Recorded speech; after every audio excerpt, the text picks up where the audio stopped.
Journey into space.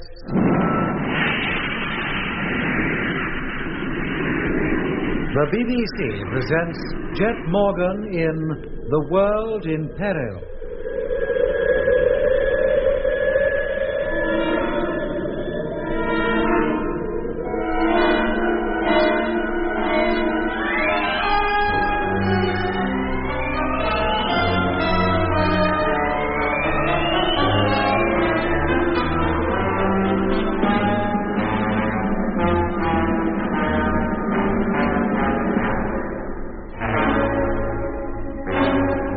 Jet Morgan and his crew, traveling to Mars in the space fleet of 3 ships, are now, after coasting out from the Earth's orbit for more than 6 months, within a few thousand miles of the Red Planet. Just before preparing to go into free orbit round the planet, Lemmy picks up a strange voice on the radio. The same voice that the crew of the Discovery had heard 3 weeks before, only then reception was so bad that it had been impossible for them to make any sense of what was being said. But now they understand every word. It is the voice of Frank Rogers, a member of the original Mars fleet who had been captured by the Martians and, so Jet believed, conditioned by them. Can I talk to him, Jet? Sure, if you think you can get any sense out of him. Hello, Frank. Hello? Who's that? This is Doc. Doc? Oh, Doc, what are you doing down there? You should be out here in the fleet with us, on our way to Mars. I am. I'm in the flagship. I must talk to Earth or Lunar Control. If you have any message for them, Lemmy will pass it on for you. Lemmy? What's the matter? Doesn't he like the name? Lemmy back. He got lost out in the land truck. I think this is Frank Rogers, Jet. Every time we mention something to do with the fleet, it seems to jog his mind. But I was never lost in any land truck. Him and 2 others, they'll never get back to Earth. None of them will. I'm the sole remaining member of the whole fleet. Hello? Hello, Frank. Can you hear me? Freighter number 1 calling. Have a message for you. Now, for goodness sake, Doc, let's take the message. Maybe that'll give us some insight as to what's on his mind. Ready to receive your message. Over. Hello, here is the message. Receiving you. Give us your message, please. From freighter number 1 to Discovery, have routine checks. Are you ready to receive them? Whoever it is, he must be clean off his rocker. Hello, give us your message, do you hear? I can't. It's Whittaker. Oh, my. Keep away from me. Whittaker? But he's dead. Get away, do you hear? Hello, flagship. Emergency.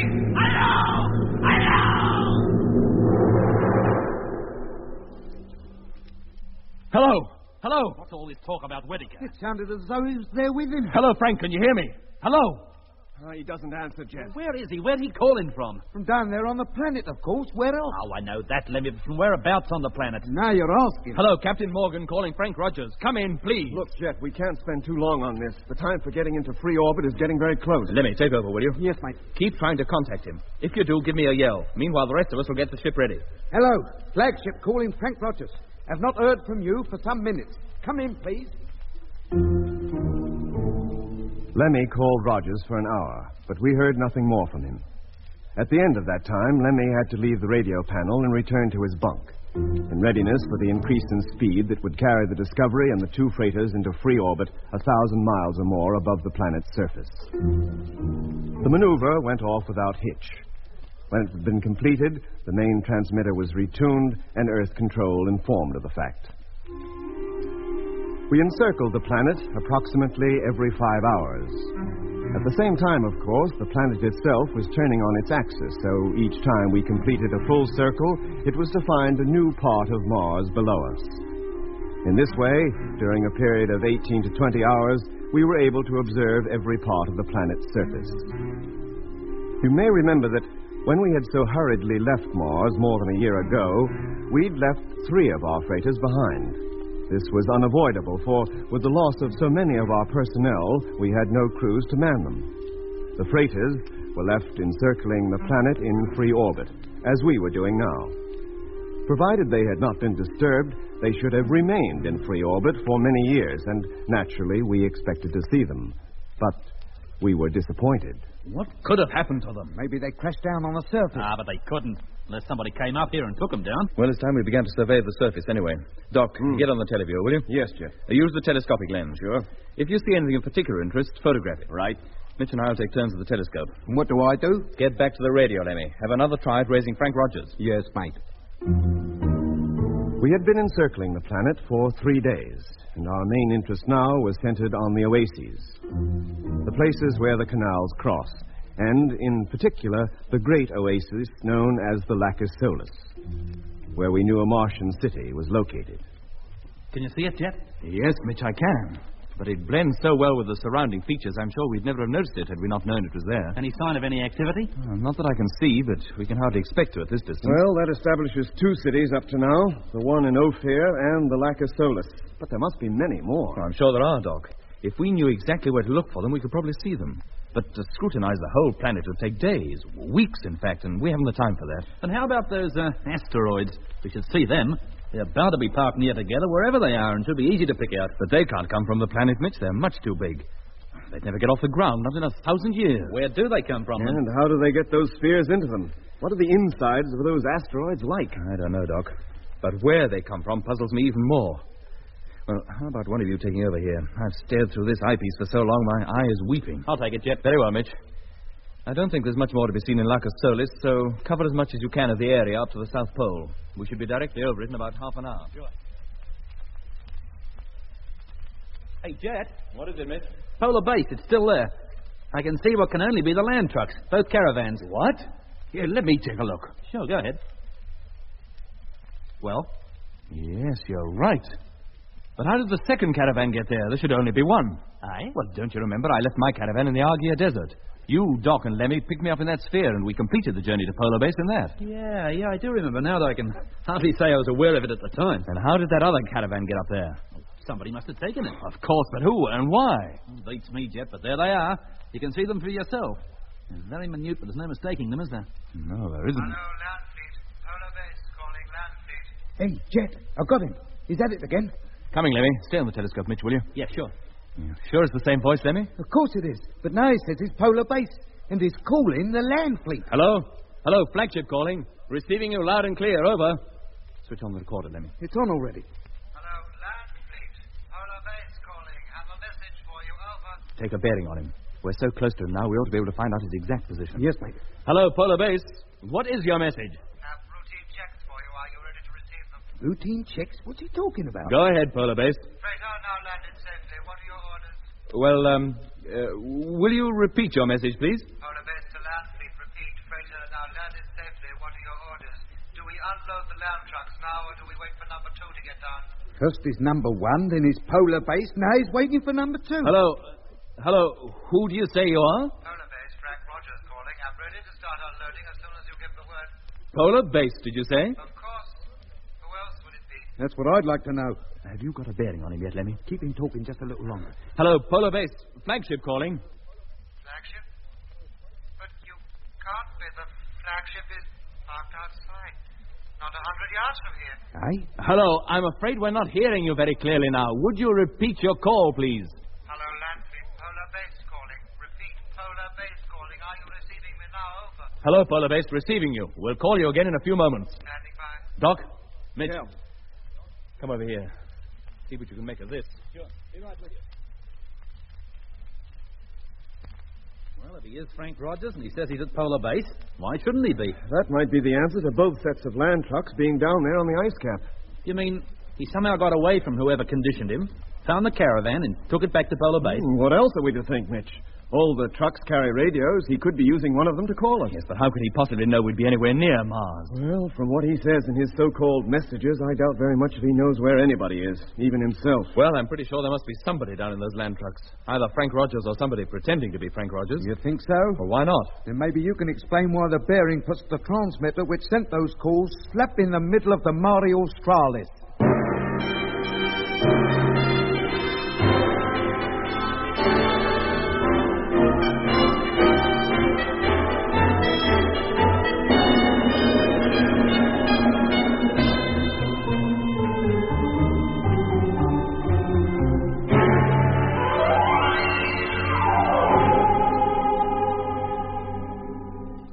Well, where is he? In the land trucks at Polar Base or down there in the Mare Australis? Just a minute. Freighter number 2. What about it? That crashed in the Mare Australis. It's probably still there.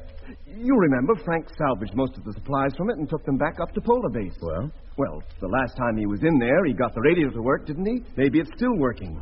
Maybe it's from number 2's transmitter that those calls have been coming. It could be. But then why does Frank, if it is Frank, say he's at Polar Base? If you ask me, Jet, he don't know whether he's on his head or his heels. Well, in my opinion, that's to be expected. Whoever is calling us, and I believe it is Frank Rogers, he's certainly not in control of himself. His mind is wandering. Occasionally he does have periods of knowing exactly where he is. At other times he lives in the past, imagines he's still with the space fleet, coasting towards the Red Planet for the first time. And what's more, each time he doesn't just remember what happened over a year ago, he relives it. Hence, in his thinking, he is sometimes in freighter number 1, which was his old ship, and sometimes at Polar Base, where he spent a great deal of his time after we'd landed on the planet. And where do you think he really is, Doc? I'd say down in the Mare Australis, in freighter number 2. Yeah, but how long could he expect to remain there? He has to live. Well, there are supplies enough left in that ship to keep one man alive for 3 months at least. And how long's he been in there already? I don't know. When did we first hear him calling? A month ago, but he could have been calling long before that. Well, I still think he's where he says he is, at Polar Base. You don't think the TF gear is working properly, then? That's not that, Lemmy, but I think the whole thing's a hoax. A decoy to get us to land near the wrecked freighter, and once we touch down, we'll probably find a whole army of condition types waiting to greet us. The Mare is as flat as a pancake. If anybody is waiting there for us, we'd be bound to see them. So if we do, we increase speed, rise again, and land somewhere else. I still think Polar Base would be a better bet. Well, I'd think so, too, if it weren't for that second caravan being there. The trucks may be a trap, too, you mean? Well, why not? The Martians may well think we'd land in the same place as before, and that we'd need the land trucks to travel over the planet. Well, they've got another thing coming then, haven't they? We don't need them at all. Besides, they've got no proof we're even arriving. You think not? With spies obviously planted in Space HQ down on Earth? Well, maybe they have and maybe they haven't. But the fact remains, we have to land somewhere. We've encircled this planet a dozen times already. Well, I'm still for landing on the ice cap. How about you, Doc? The Mare, Jet. As near to the wreck of number 2 as we can safely get. I think Frank is in there. If he is, we owe it to him to pick him up. And that's not all. If he has escaped, he'd be very useful to us. Tell us a lot of things we want to know. Yeah, always supposing he's in a fit enough state to tell us anything. He certainly doesn't sound like it at the moment. Well, who knows? He may come back to normal. We may even be able to bring him back. Yeah, always assuming we can find him. Well, Jet, what's it to be? The Mare Australis. Okay, you're the captain. Code a message, will you, Doc? Tell Control what we're about to do. Sure thing. Meanwhile, Lemmy will stay at the radio, send the message to Earth as soon as it's ready, and keep a listening watch on that voice. Right. Mitch, you and I will begin transferring from number 2 the fuel necessary to make the landing. Right you are. Put on your suit. We'll make the descent just as soon as our orbital position is favorable.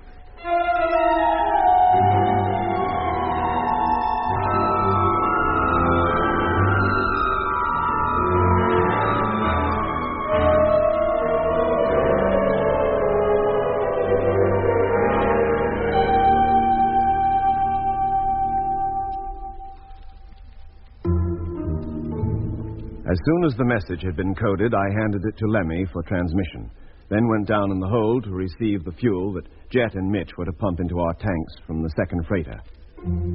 We needed very little to get us down to the Martian surface, just enough, in fact, to propel us into the atmosphere through which, with the aid of our huge wings, we would glide the rest of the way.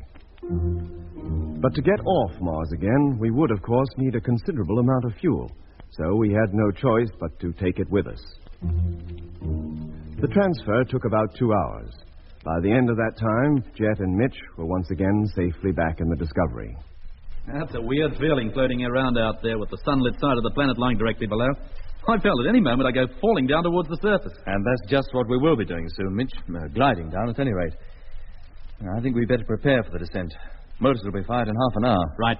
How about it, Lemmy? Have you contacted Rogers? No, Jet. I've been calling him constantly all the time you've been away, but he doesn't reply. Well, if he is in that wrecked freighter down there, we'll be talking to him face to face before long.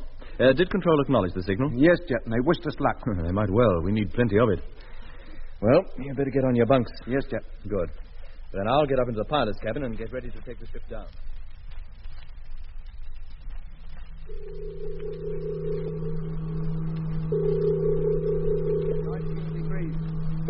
19.5. 20. 20.5. Stand by to cut gyro. Right. 21. 21.5. 22 degrees. Gyro cut. All set, Mitch? Yeah, Jet. How long, Doc? 25 seconds. You can say your last farewell to the freighters. For the time being, at any rate. Well, let's hope they're still here when we get back. 15 seconds. Put her down in the right place, Jet. I'd hate to land in the Lark of Solars right in the enemy's camp. Oh, do me a favour, Mitch, and we got enough trouble. 10 seconds. Hello, land fleet. Polar base calling land fleet. Aye. He's here again. 5 seconds. Don't answer it yet, Lemmy. I'll tell you when. You don't think I'll get out of this seat now, do you? We're off. Hello, land fleet. Polar base calling. Can you hear me? Come in, please. We can hear you, but you'll have to wait now, Tom. We've got other things to do.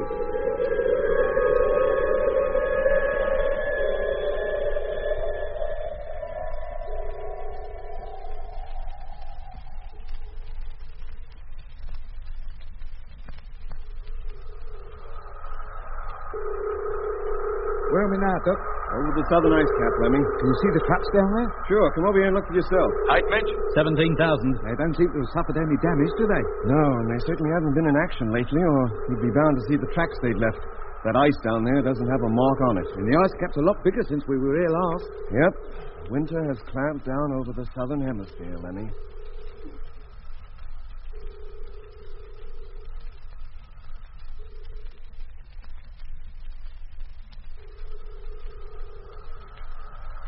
$5,000 feet.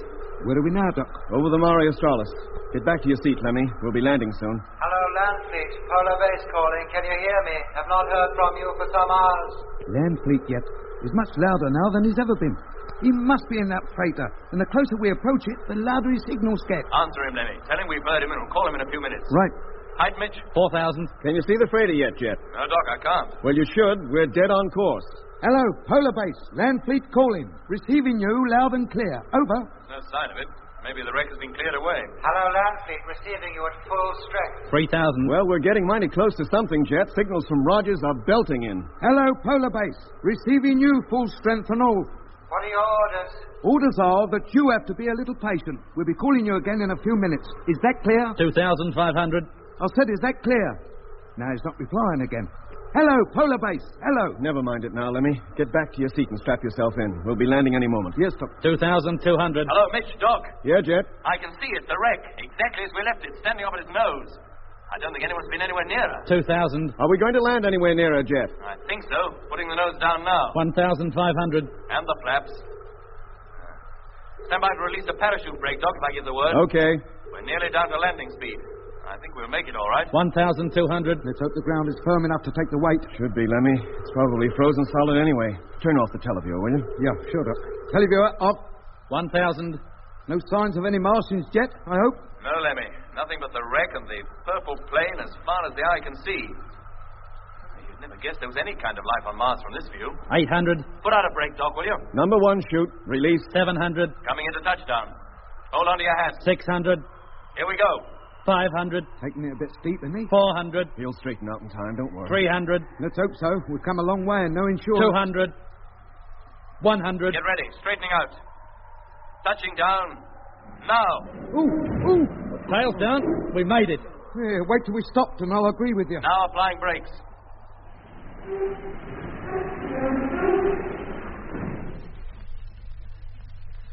That's it, gentlemen. We're down. Good on you, Jet. First class landing. And we're all in one piece. But for how long, I wouldn't like to say.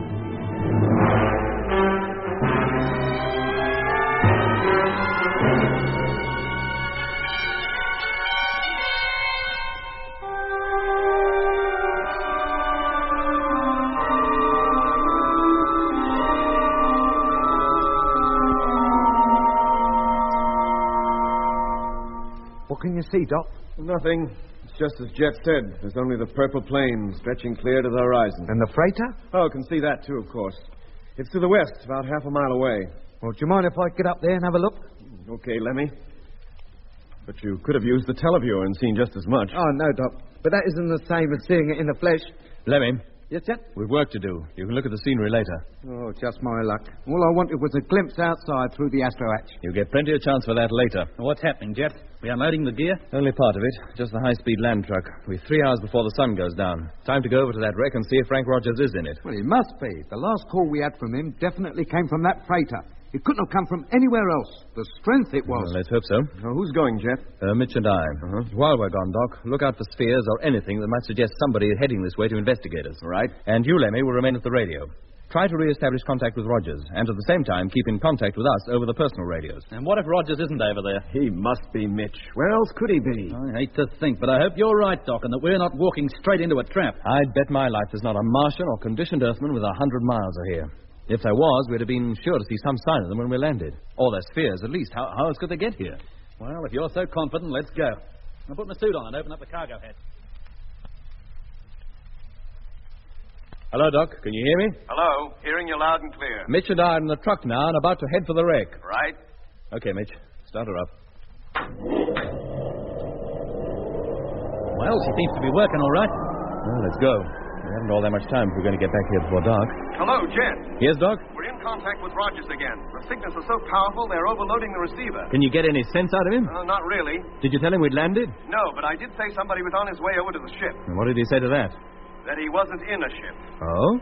Now he thinks he's out in space again. Lemmy's having quite a time with him. Well, get him to sit tight. Tell him we'll be with him in just a few moments. Okay. I only hope I can get him to understand what I'm talking about.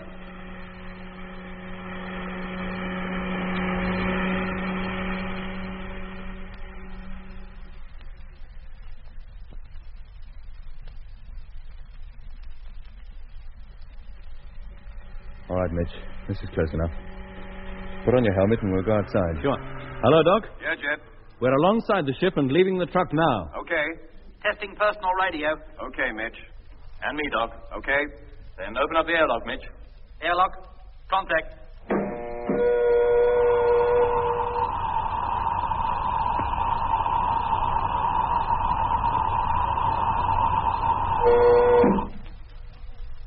Hello, Doc. Mitch and I are now outside an approaching freighter. Have you heard any more from Rogers? No, nothing. Very well. We'll inspect the ship first. We'll go around to the cargo flaps, Mitch. See if they're open. Yeah. Well, they're open all right. The ship looks no different from how we left it over a year ago. I shouldn't think anybody's been anywhere near it. Even the ladder's down. Then let's get in. I'll lead the way. Take it easy, Jet. Don't worry, Doc. We will. Try putting the lights on, Mitch. Yeah. There. Well, our circuits still seem to be working. Then let's go up as far as the cabin. Can you still hear us, Doc? Yeah, Jet. We're walking through the cargo hold towards the cabin airlock. Nothing here seems to have been disturbed. In that case, you should find the airlock open. The outer door, anyway. We've just reached it now. Well? It's closed. Oh. Then somebody must be in there. Call up Rogers. Tell him we're outside. There's no point, Jet. He doesn't answer anymore. In that case, there's nothing for it but for us to go in. Always assuming the remote controls are still functioning. They are.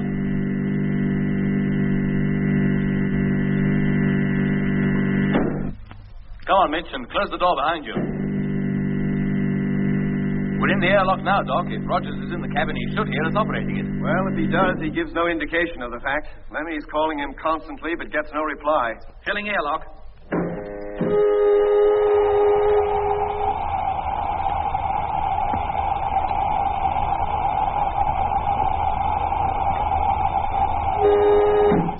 Now opening cabin hatch.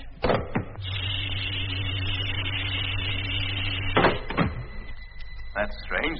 The place is in darkness. What? That's better. Mitch has switched on the lights. Take it easy, Jet. Have a good look round before you go in. That's just what we are doing. Well, is he there? No, Doc. The cabin is empty.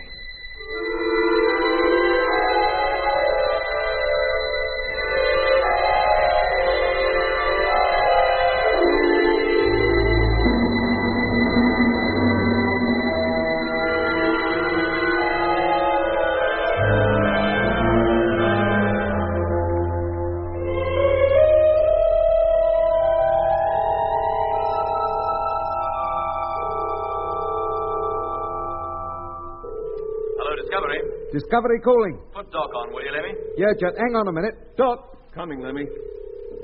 Take over the televiewer, will you? Keep it rotating all the time. Yes, Doc. Hello, Jet. Doc speaking. What's up? Well, Mitch and I have searched the cabin over here thoroughly. And? And although there's certainly nobody in it now, there has been. Oh? How do you know? The radio transmitter, it's on. And judging from the juice it's used up, it's been on about a month or more. Then we could well have been receiving calls from it. We must have done. And there's no sign of Rogers? No. Mitch is back in the cargo hold having another look, but it's pretty certain he's not in the ship. Well, maybe he, if it was him, left the ship when we landed. But how? And what in? We'd have been bound to see him. Hello, flagship. Frank Rogers calling flagship. Good grief, did you hear that? I'll say I did, and no wonder. It was this transmitter that radiated that call. What? Yes, Doc, it's working by remote control. Where from? That's what I'd like to know. Answer the call, Doc. See if you can get any sense out of him. Then switch off your transmitter. I'll contact him direct from here. Transmitter off. Hello, Landfleet. Flagship calling. Receiving you loud and clear. Go ahead. Hello, flagship. Thank goodness I've got hold of you at last. Where are you? Well, what is more the point, where are you? At Polar Base. My instructions were to stay here until further orders. Did you find the wreck? Yes, we found it. How about the crew? Are they hurt? There's no crew in her, Frank. No? Then what's happened to them? Where have they gone? Listen, Frank. Yes, Doc? You're up at Polar Base, you say. Of course. Are you alone? Yes. That's the funny thing. Where is everybody? Yesterday the Discovery was parked right alongside these trucks. Now she's gone. Where are you? Listen carefully, Frank. Are the land trucks still mobile? Of course they are. Why shouldn't they be? Then these are your orders. You will drive your truck down to the Mare Australis. What position? We'll put out a bearing beam for you. That should guide you straight to us. Very well, but what's happened? How did you get down there? Why wasn't I informed? Never mind about that now. Just come here as quickly as you can and call me as soon as you're underway. Message received and understood. Call you again in half an hour. Hello, Jet. Did you hear that? I certainly did, Doc. It sounded exactly like Rogers that time. But he still seemed very confused. Do you think he really is at Polar Base? Where else could he be? He's been calling from there and using the transmitter of number 2 to boost his signals, just as we did last time we were there. Well, if that is the case, and if he manages to handle the truck, he should be here in about 36 hours. Yeah. I don't think there's much point in Mitch and I staying over here any longer. We're coming back. Good. Just as well. It's getting dark soon. I'll give you a call as soon as we leave. Good. Meanwhile, I'll set the DF system so Frank can home on us. Hello, Doc. Yeah, Jet. Now leaving cabin and about to enter airlock. We'll call you again just as soon as we get outside. Right. Any further word from Frank? Oh, yeah. He reported that he's using the bearing signal and is already on his way. But he still seemed very puzzled about our being down here. Okay. Call you in a few minutes. Doc, What is it, Lemmy? come over here, quick. What is it? Those perishing spheres, hundreds of them, like a flock of birds, and all heading this way. Look at them. Damn sakes, they are, too. Do you think they're coming after us? What else would they be doing? Oh, blimey. The game's up then. We don't stand a chance against that lot. And what about Jet and Mitch? They'll be out in the open in a few minutes. You keep at the teleview. I'll call them up and tell them to stay where they are. Hello, Discovery calling. Jet.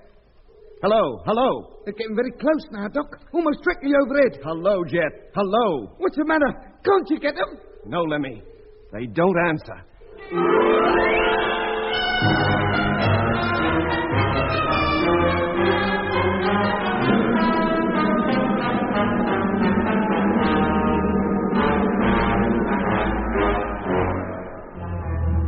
That was episode 7 of Journey into Space. Taking part in this recording were Andrew Foulds as Jet Morgan, Alfie Bass as Lemmy, Guy Kingsley Pointer as Doc, and Don Sharp as Mitch.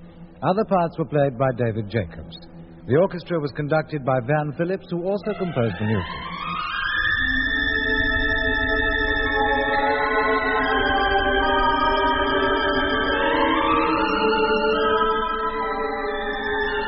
Journey into Space was written and produced for the BBC by Charles Chilton.